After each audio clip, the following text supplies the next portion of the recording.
This is a bad idea. I leaned my head against the rain-covered window and watched the dark trees blur past. My stomach twisted into an uncomfortable knot. Carla rolled her mascara-ringed eyes at me from the passenger seat of the Civic. You always say that, Hannah. Literally every time. And every time, it's fine. Yeah, right. I frowned and counted off my fingers all the times she'd been wrong. What about that factory in Nashville? Or the docks in Charleston? Or the unfinished subway system under Cincinnati? I still have nightmares about that homeless guy chasing us. From the driver's seat, Matt let slide a wry grin, even as he carefully maneuvered the low-bottom car around yet another abandoned police barricade. He was pretty nuts. But hey, it's not gonna be like last time, alright? This place is gonna be legit. I can feel it. Is that confidence or weed talking? Carla gave him a snide, sideways look, clearly trying to push his buttons. Both, baby. Ever the gentle optimist, Matt returned a carefree wink, and Carla suppressed a smirk.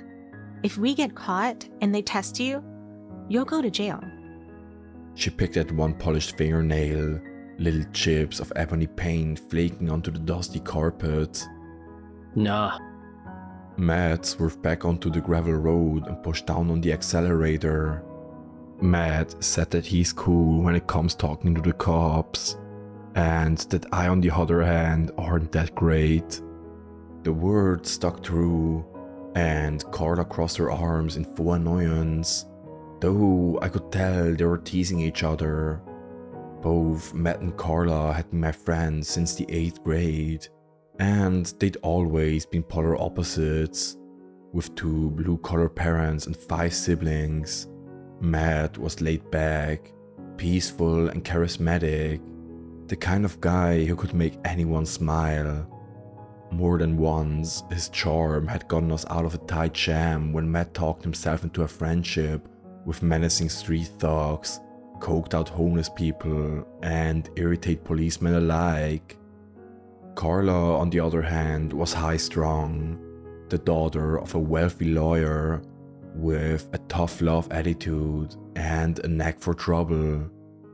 She'd been suspended twice in school for stealing candy bars from the vending machines, and she didn't even like chocolate. She did it just for the thrill and to make her single mother furious. Between them, Carla and Matt argued about everything: politics, religion, social trends, and even flavors of ice cream. But there was one other thing that brought them together, the same thing that bonded us all as friends, and had for close to 6 years now. We loved investigating the paranormal. Well, the word paranormal stretched things a bit. It started with a little block back when we had to do a group project for computer science class in junior high. Armed with a cheap digital camera, some flashlights, and a complete disregard for curfew, we dedicated ourselves to exploring every inch of our subdivision in Louisville. Carla was an unapologetic drama queen, her acting perfect enough to convince even me at times. Matt had a way of walking, holding his head and whispering that made him seem genuinely alarmed, which paired well with Clara's fake terror. Together they paraded in front of the camera, claiming to hear whispers in the storm drains, see faces in the trees at the park, and shadows moving in half-built housing developments. We got an A on that project, and slowly our blog grew from kids playing around to an internet sensation. Soon we were exploring truly creepy areas, including rundown sections of the city that made a haunted house look tame. I, of course, held the camera through it all, terrible at acting, even worse at telling a convincing lie. I'd been the cause for more than one municipal fine because I'd admitted our true intentions to a security guard. But if I was good at anything, it was seeing things through the lens of filmmaking and finding the best way to make the scene feel real. Since graduating high school the previous May, I thought about going to college for film studies, but my parents were both working class, and I doubted working at the burger joint would be enough to foot the bill. Still, doing this kind of stuff led me to explore my creative movie producer side, and I always imagined I was some kind of documentary maker off on a grand adventure. At least I tried to, in between fearing for my life, legal record and freedom every time the others got me into trouble. My parents didn't like Matt and Clara for reasons that weren't all wrong, and I had to assure them over and over that I would be home in a week, in time for my 20th birthday party that Dad had been preparing for all this month. Man, I could go for one of those loaded chili dogs of his. I'm pretty sure he bought honey mustard corn chips too. Why couldn't we just have stayed in Kentucky? Slouched in the back seat, I eyed a few raindrops that slid over the glass of Matt's car. Seriously though, a camping trip? People are just going to say we're copying the Blair Witch Project. Matt reached for his jumbo-sized cherry slushie and took a long sip.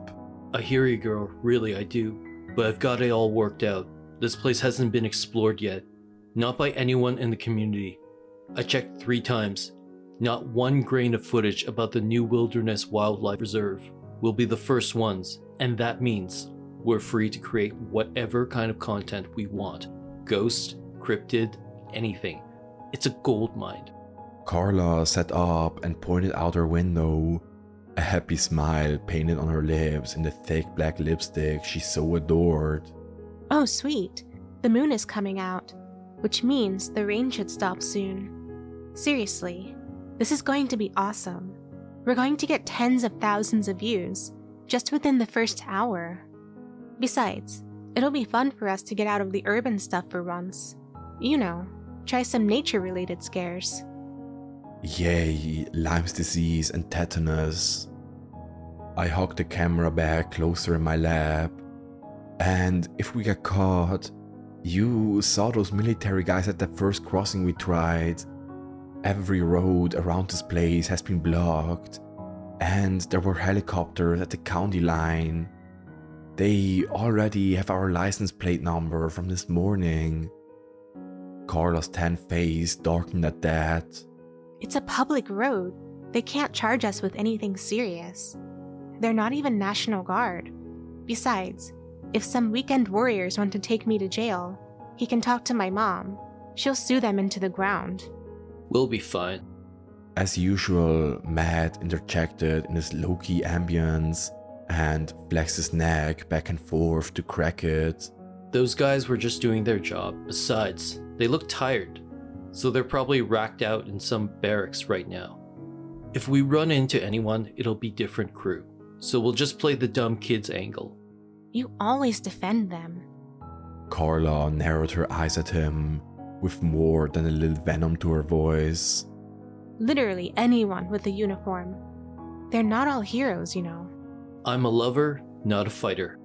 Unfazed by Carla's angst, Matt drummed the fingers of his free hand on the seat's armrest. That's why I talk to the police, not you. Besides, my cousin's a Marine. They're not all jackboots. My little revolutionary. I couldn't help but grin, and despite herself, Carla bit her lip at his name for her, red tinging her sandy complexion. Matt and Carla had been unusually feisty with each other in the past 3 months, and when I'd almost walked in on them steaming up our hotel room in Lexington, my suspicions had been confirmed. Left or right, rich or poor, They had a thing for each other that no amount of arguing could break, and I thought it was cute, even if annoying at times. Should be another 5 minutes on the road before our turn. Matt glanced at his cell phone in the center console. At least I think so. Man, service sucks out here. They should put up better road signs. Carla poked at her own phone screen in irritation. And update Google Maps. I mean, seriously. Every time I type Barron County, all that comes up is freaking Wisconsin. A flash of jade green caught my eye from the side of the road, and I jabbed my finger at the window. There, what's that one say? Matt slowed the car to a stop beside the rusty, dented road sign. It looked like no one had been out to replace the battered signpost in years, with tall grass growing up around it, and the letters faded so that I could barely read them in the dark.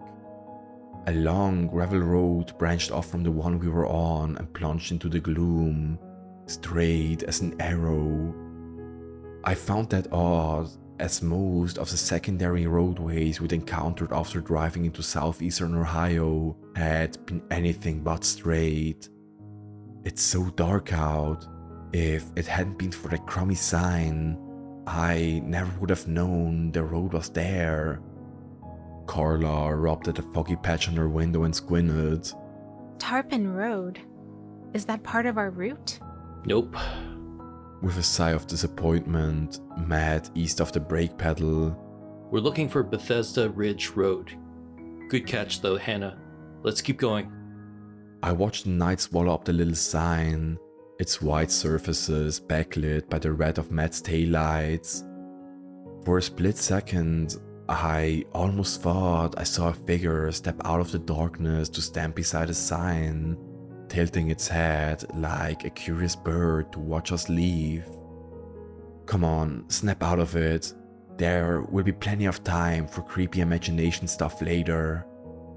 We drove for another few miles before finally turning onto the road Matt had found on an old map stashed in the corner of a public library. I hadn't thought anything of it at the first time he showed me, but Matt seemed to think it was worth checking out, since the bizarre map of Ohio showed 89 counties instead of the 88 that everyone knew were there. The last county, Barron County, seemed to have been added in the early 1900s according to the numbers on the old wrinkled paper, though there was no record of it anywhere to be found. Similarly, there was very little online about the new Wilderness Wildlife Reserve, but Carla came across a few different posts about it on some story-sharing site, which perked her interest. The stories seemed like total crap to me, but Matt and Carla ate them up, and so we planned a trip to the forgotten waste of the Appalachian foothills to run around in the hot, humid forests, pretending to be scared by things that weren't there. Made it. Matt put the car into park and cracked his knuckles in the way he did right before we got ready to do something borderline illegal. Who's ready to get some awesome footage? Carla grinned and glanced back my way. I'm ready if Spielberg is.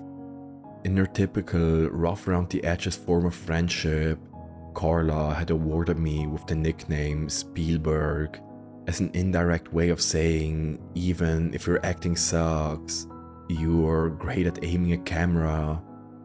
While it sometimes felt more like a gift given in pity, no one else had ever given me any other nicknames, so I couldn't exactly be upset about it. We're all good back here. I put on my bravest grin, which ended up being half the size I wanted it to be, but it did the trick. Setting up camp didn't take very long, and since the rain had stopped, we were able to find a mostly dry patch of ground just inside a stand of pines not far from the car. Matt found some broken glass in one spot that he claimed might have been from an old camper window, but we couldn't be sure. After the tents went up, our phones were turned off and dumped into a box in Matt's car. For legal reasons, according to Carla. And most of our surplus gear was locked in the trunk. With that done, we convened by the roadside. Remember, Matt handed a small LED headlamp to each of us. just because there's hardly anyone out here doesn't mean we can get lazy. Red lights and low voices. That's the name of the game. And pray some farmer with a 12 gauge doesn't accidentally take our heads off while coyote hunting. Keeping my droll thoughts to myself, I spritzed on some bug spray and followed Matt and Carla down the quiet lane. We walked down the long, dark stretch of gravel road for a good 15 minutes, until Matt decided we were far enough from our campsites as so not to draw unnecessary attention from anyone who might see us. Like saboteurs in an old war movie, we scampered into the rolling grass on the other side of the embankment and walked right past a yellow private property, no trespassing sign along the way. Inky shadows cloaked everything like a heavy layer of soot, reminding me that we weren't in Louisville anymore, with its bright streetlights, hard paved streets, and security cameras. Wet, hiney grass clawed at my pant legs, and thorny scrub bush swatted at my sides. The scent of cool, fresh rain hung in the air, far better than the stench of the city, but I couldn't enjoy it for the whiny cloud of gnats that hollowed in my ears. All I had on were a pair of slim-fit green cargo pants and a grey t-shirt, my hair pulled back in a simple ponytail, and it seemed my bug spray was less than effective. Should have brought the stronger stuff. That's what I kept for cheaping out on. Hey, Matt's voice startled me from my musings, and I looked up to see a tall chain-link fence with barbed wire across the top. A huge gaping hole turned right into the wire next to where he stood. Whatever came through had pushed the fence wire apart like it was made of rubber bands, and Matt could have driven his car into the gap without touching the sides. check it out. We won't even have to climb. A mischievous twinkle came into Matt's eyes as the crimson beam of his headlamp swept over the destroyed wire. Hannah, get the camera ready. This will make a great opening shot. The sight of the ruined fence sent a shiver down my spine. What could have made a hole that big? By all other accounts, the rest of the fence line looked well kept, not super rusty or overgrown. For something to just punch clean through the woven wire fencing, especially with a line of barbed wire at the top, meant an animal with insane amounts of strength. Like what? A long-lost dinosaur? Seriously, Hannah, this is Ohio. Stop freaking out over every little thing. There's a reason Matt and Carla don't put you in front of the camera. In an attempt to ignore the harsh criticism of my thoughts, I pulled out a hefty camera that we'd purchased as a group, pushed the power button and removed the lens caps. You want infrared or... My eye caught a speck of color in the grass to my left, and I paused. Tucked in between the tall blades of bluegrass, a single dirty white and grey sneaker lay discarded, its laces frayed.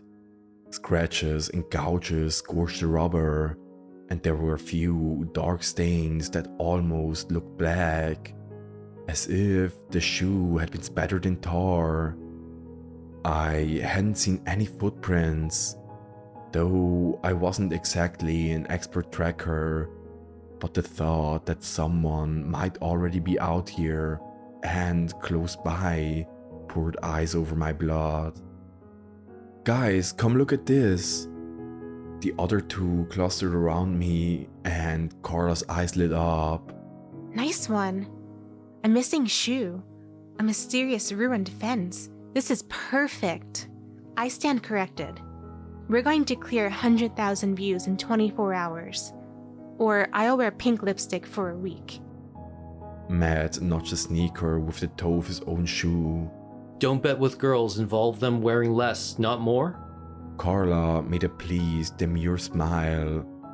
Grateful that I had the camera to hide behind, I did my best not to sigh in jealousy. Must be nice. In spite of her gothic fashion tendencies, Carla was gorgeous, with jet black hair, sensitive Hispanic facial features, and generous curves where it counted. She could fill out her clothes in a way that made the boys back in high school almost break their necks when she walked by. Something that enraged the peppy girls who had resented her Edgar Allan Poe clothing tastes. By comparison, I wore simple cargo pants and t-shirts, my limbs skinny, and the rest of me barely any better. Even though my grandmother insisted that my stuffing was just slow in coming, I had a suspicion that if one wasn't curvy by 19, that it wasn't likely to change.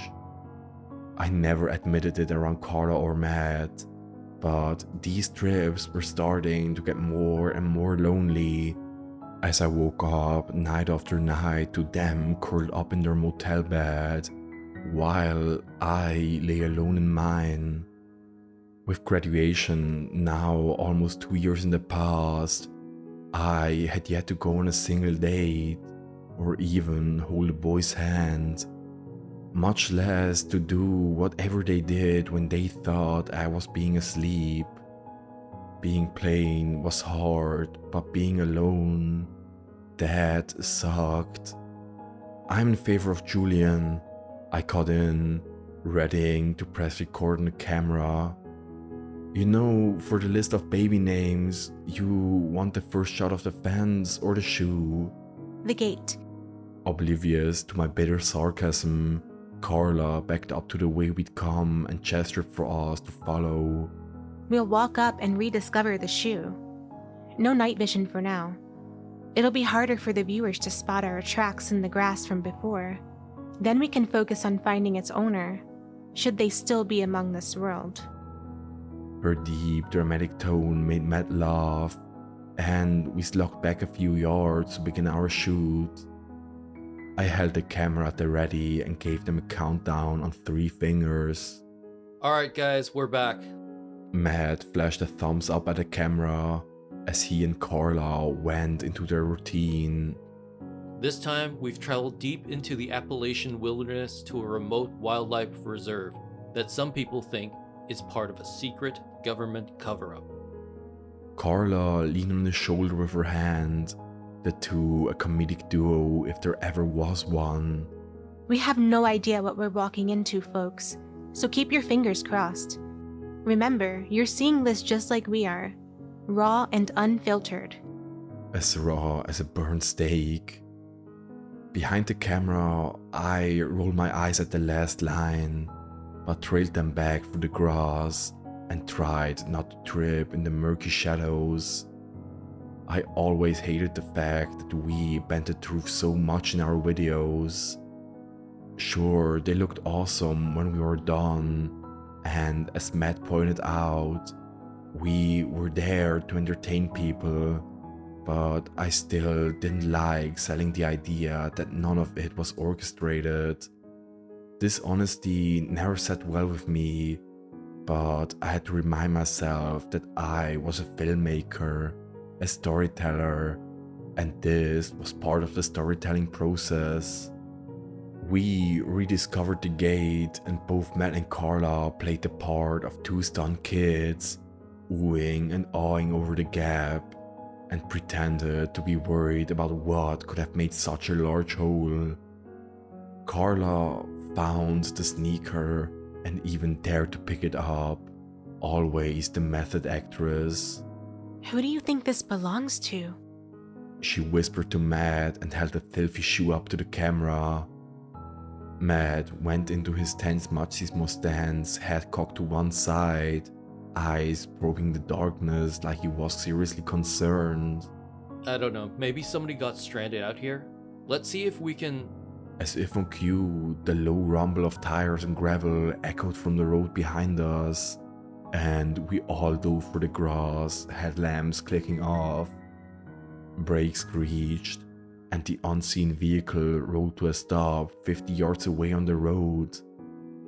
I waited for them to move on, to throw some garbage out, but the truck stayed put. Why weren't they leaving? Bright white light stabbed at the misty darkness just overhead, and my lungs constricted. A spotlight. The heavy metal bolt on a weapon clanked back and forth, validating a dozen panic theories in my mind. Now it made sense. The missing shoes, the lonely road, the soldiers. My heart began to pound. The wet grass stuck to my face, and something skidded across my palm with 8 spindly legs. Each shaky breath tasted of the rain and earth, and my ears rang with the nervous thumping of adrenaline. We'd seen too much, come too far, broken one rule too many, and now they were going to hunt us down. Carla's words rolled through my head in an eerie, mocking mantra at the thought of my blood spattered over the grass by a burst of gunfire, with no one to witness it save for the camera. Raw and unfiltered,